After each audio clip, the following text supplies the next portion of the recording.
the Bible says? Are you listening? Yes. Do you remember what David said about Jacob, about Goliath? Do you remember what he called him? He called him an uncircumcised. He called him an uncircumcised Philistine.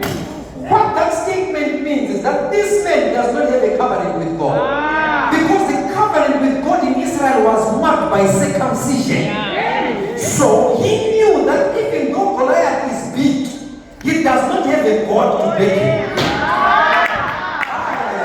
He knew that I am small, but I am part of a covenant.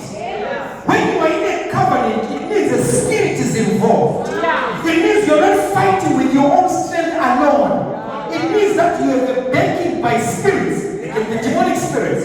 They can be divine spirits. That means God's spirits. Can I have an amen? But for as long as you have a covenant, you have a strong backing.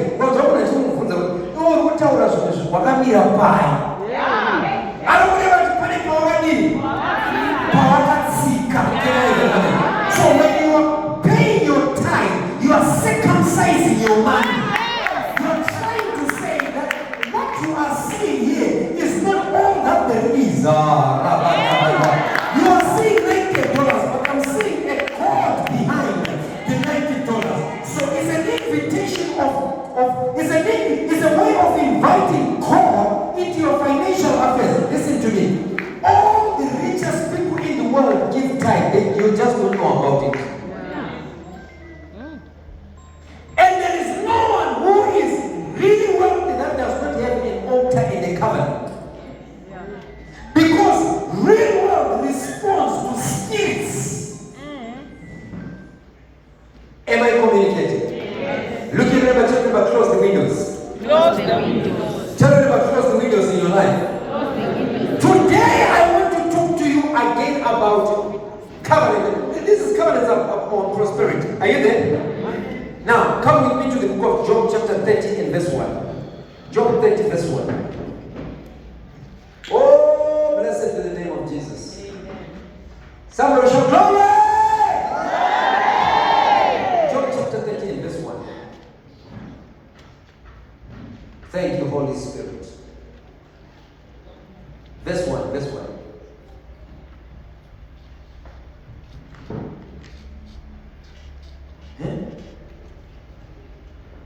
No, let's put verse 1. Is it 31? 31 verse 1, sorry. 31 verse 1, yeah. Job 31 verse 1. Sorry. Yes, can we read it together? 1, 2, 3, go. I made a covenant with my eyes, not to look last to humiliated hell. Hey! You see the covenant that the guy made? Praise God. I'll deal with this one next week. I'm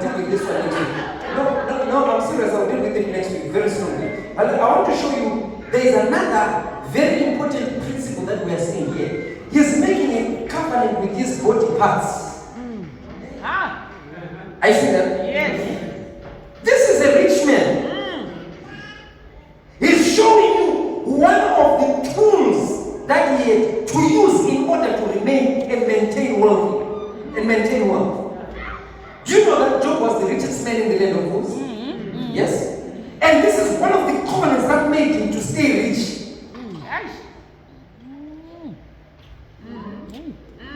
You see? Sexual spirits are powerful in destroying wealth. I understand. It's a window. You can pay time.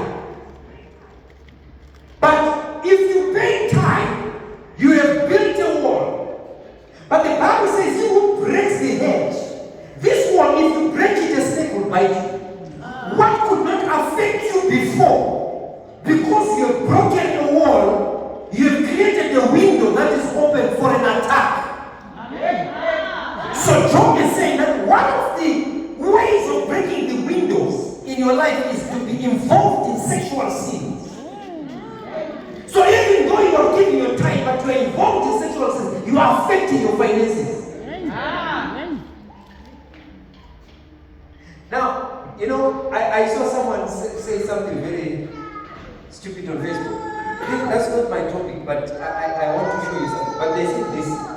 They said, no, it's not true. That having multiple sexual partners will affect you financially. Solomon had many wives, he had many sexual partners, but he was rich.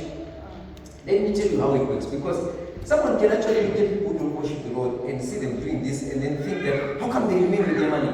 You must be having a stronger altar than the spirit you are inviting. All right.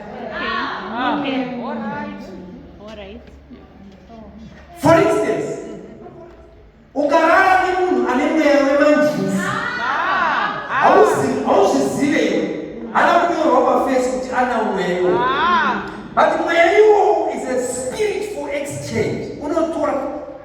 Let me show you what happens. So vachiremba vakadaiso, he has a certain light that he has got, a light of his life. In that light is his potential of prosperity. Do you understand? Yes. Do you understand? Yes. Now, vachiremba vakaenda kunorara nomukadzi ane manjusi. Zvinoitika ndezvekuti mweya iwowo unotora light yake, potential yake prosperity, which means mari yese yakachifanirwa kuuya kwavari yakuita uku. It's called taking someone else's destiny, hijacking someone's destiny, hijacking someone's anointing and someone's grace. Now, the people who do these things continuously and still survive and make money, they have altars we don't know about. Hakuna kuna ni mari yakawanda nofamba chirana nevakadzi mari sikaperi asina altar. Kuna kusingaita. Kuma katsa mumamaligo. Regaiti ya vice versa, hakuna mukadzi anofamba chirana nevarume vakawanda anoramba achiita mari asina altar. And the altar yacho inofanirwa kunge iri stronger than vanhu vese mweya yese inouya nevanhu vese vaurarama. Do you understand what I'm saying? Do you understand? Because you are opening a window, you are breaking a hedge. Are you seeing that? So you can expect that you are going to be affected. You can never make a covenant.